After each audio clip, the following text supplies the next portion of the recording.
To meet you as well. I wasn't sure where to find you at, so I thought I'd send you a little text. We were looking for you too, and I'm oh like, yeah, but then somewhere I saw around you here. looking at your bow tie. I love your bow tie. Thank you. Do you wear a bow tie every day? Almost every day. Wow. So, I came up with a riddle, which I don't generally like riddles, but this one I'm quite proud of because I came up with it. Okay. So if you're game, then let me share with you my riddle. Yes, please. I tie all my bow ties, Kerri, but I own none of them. I tie all my bow ties, but I carry none. Or, yeah, But you own none. own none of them. I tie all my bow ties, but I own none of them. You rent your bow ties? I don't rent them, but that's a good guess. Huh. You came with this by yourself? I did. I tie all my bow ties, but I own none of them. I have no idea. No, okay, that's all right. The solution is I own no bow ties. All of my bow ties that I tie are made out of my neckties. I figured out how to tie. Oh my goodness! Is it really? Seriously. And it's the simplest thing ever. It's like, yeah. Maybe you probably practiced it how many times? Well, I can definitely do it under a minute now. Oh my goodness. But even then, like once you see it, you're like, that is so simple. Like so simple. It is, but at the same time, you don't see many people that tie their bow ties using ties. Because So- I don't know how many people know it's accessible. Yeah, I guess I mean, not. I don't have any bow ties at all. But I got lots of neckties, and Oh who my doesn't have goodness, neckties? I that's- know. That's true. I have a necktie. I don't tie it, but No, I mean, I also know how to tie ties. I think I just got, I got bored of like the normal Windsor, half Windsor options that most guys will usually go for. yeah. So I started practicing some more ornate knots, which are fun. Yeah. And I mean, they take more work to be certain, but I find them a lot of fun. Huh. And then that's when I came across saying bow ties are accessible because I love bow ties and I think they're quite Yeah. classy, and I'm gonna bring them back and So stuff. classy. I and, think like, so too. You're just fancy. You make me feel fancy. That's awesome. Oh my goodness, I should show you. Okay. So we went to this vintage store. Yes. That's in there. Mhm. And look how cute this is. Wow.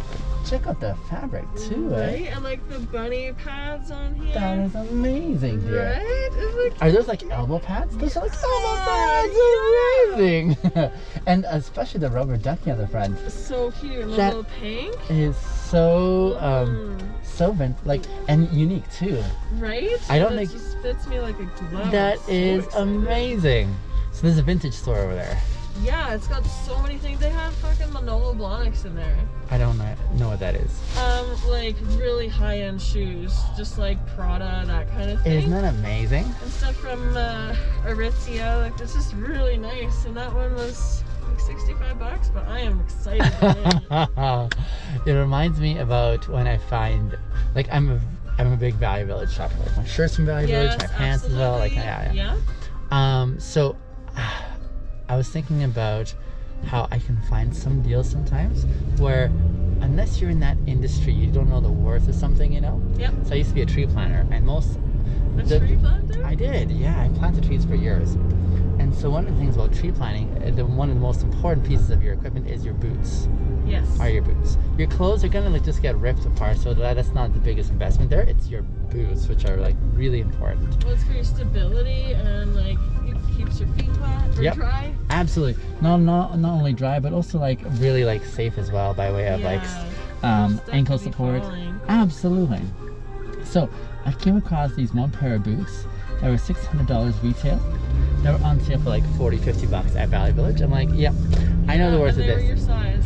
Oh yes, they were. my Absolutely. goodness. I know. So it's finding deals like that too. Like, unless you're in this like kind of sector to know exactly the worth of something, Yeah. you might be totally oblivious as to the worth, right? Yeah, absolutely. And then for some time I was selling books there on Amazon, and so I had like a special app that enabled me to like figure out what were good investments by way of demand and price. Yeah. So here's like a book, for example, that on Amazon is worth like $1,000, Okay.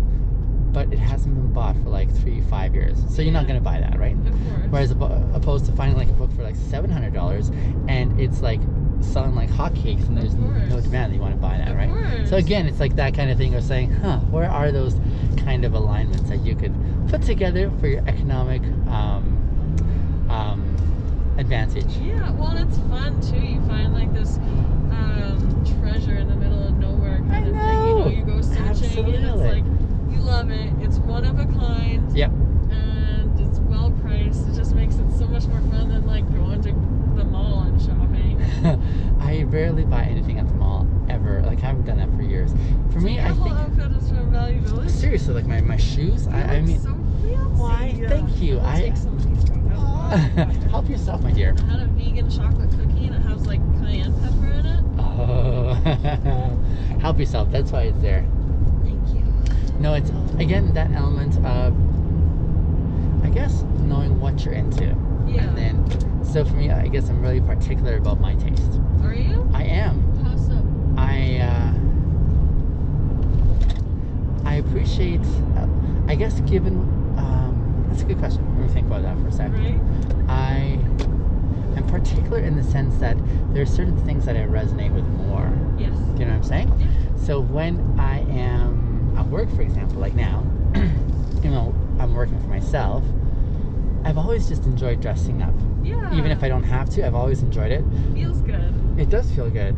But when I'm at work, it takes on a new element for me, whereby I'm saying the way I dress, Yeah. I want it to also carry on over into the environment I want to create for my riders, for example. Absolutely. I feel that environment for sure. You're reflecting it very well. Thank you.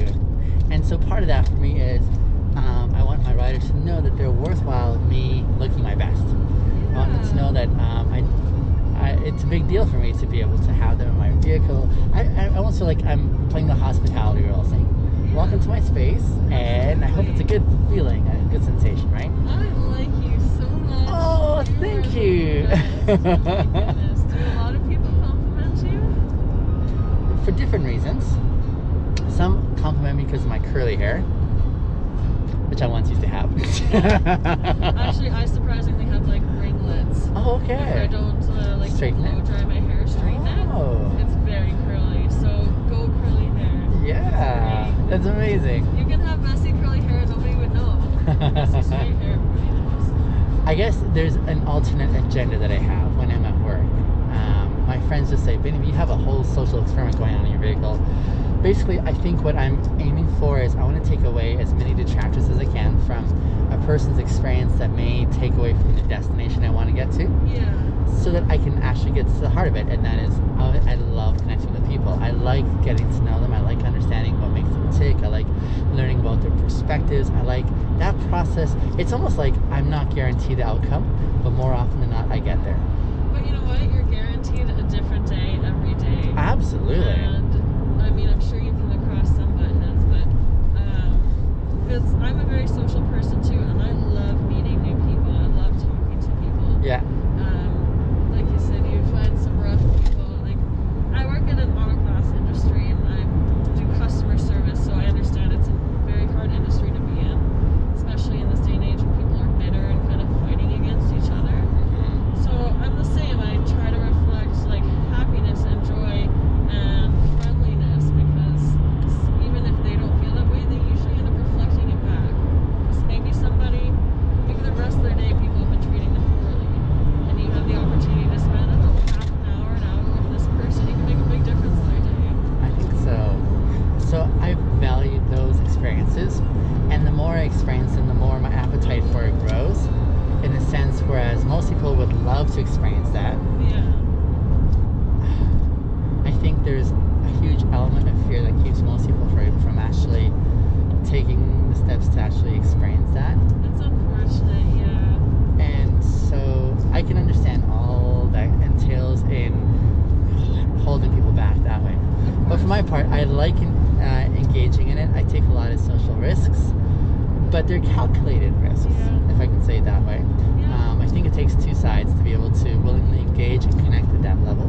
And so I definitely need the buy-in of the one that I'm trying to, connect with, that they're on board with that. Hello there. Jesus. Indeed. Good eye. Thank you. That person had no idea you were there. That's all right. It's all about watching these things before they happen, right? My friend had an Uber driver last weekend who fell asleep while he was driving.